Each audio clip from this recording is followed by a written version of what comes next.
after a crisis. We long for things to go back to how they were.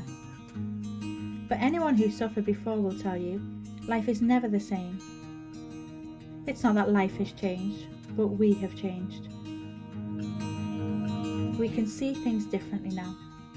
What we believed would protect us didn't. What we hoped would fulfill us now seems further out of reach. But this year may yet prove to be a defining moment if it leads you to discover something truly valuable. This month, why not join us and meet Jesus, who brings life to the full? My name is Sam, and welcome to the second session of our Same Again series, where we're thinking about life after lockdown and looking to the Bible to help us answer our questions. If you haven't already, please go back and watch the first video, which looks at whose world are we living in. In this session, we're looking at why do we do bad things and why is our world so full of evil? When I was 14 years old, I broke my foot. I was cycling down a hill, going pretty fast, and I thought I'd do what in my head seemed like an epic stunt.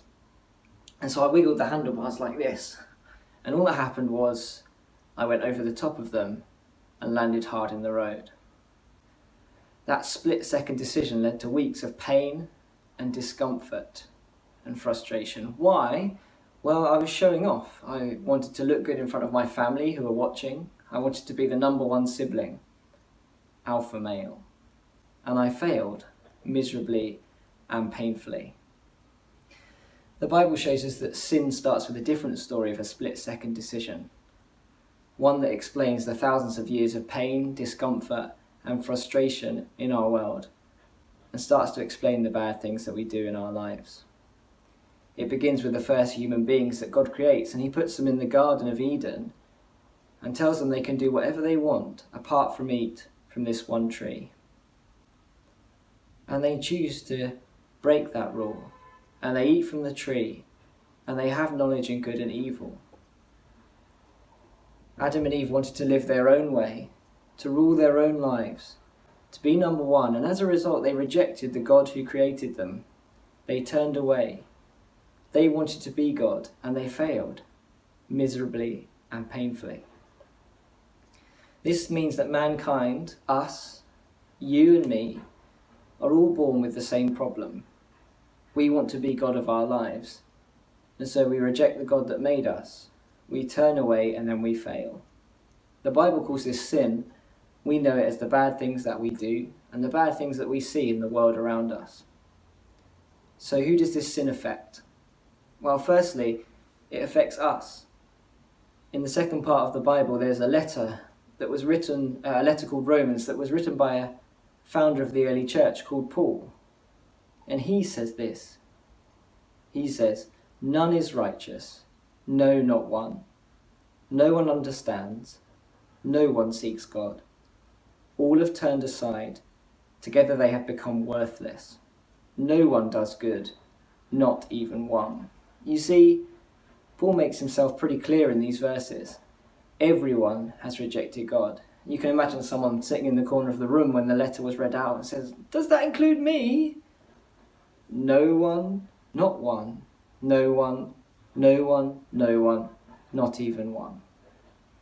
There are no exceptions. All of us have turned away from God.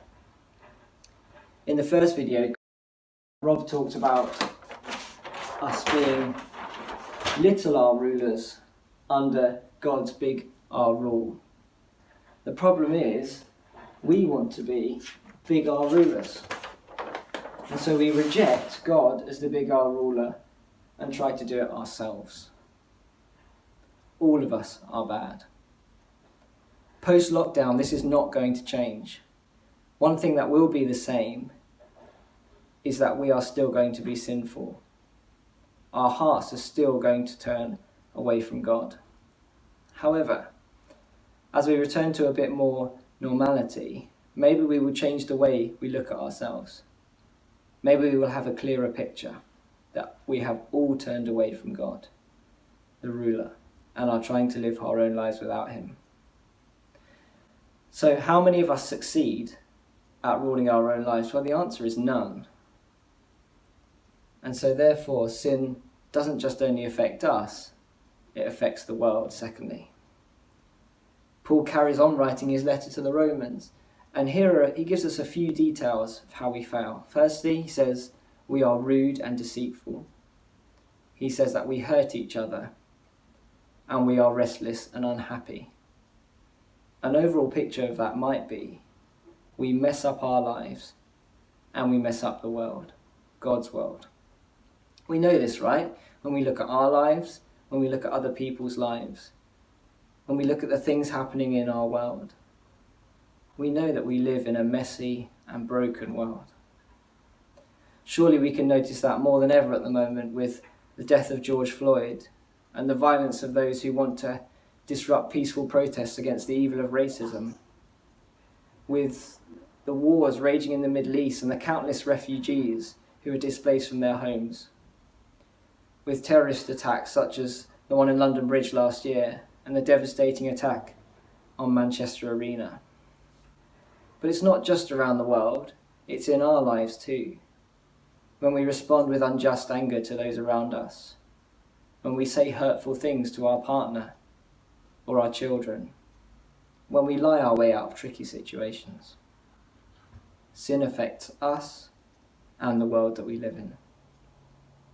Maybe some of this has resonated with you. You feel like it explains the way that life is, and it explains the evil that you see in the world. If you want to chat about these things or have any questions, please, after you've watched this video, click on the link to the video call on the website. It'll be great to talk to you. Also, you might be wondering, what does God do about mankind turning away from him? That's going to be our next session, so please join us on Wednesday. The video will be released at 8 p.m. and we will look at, is there justice? Thank you.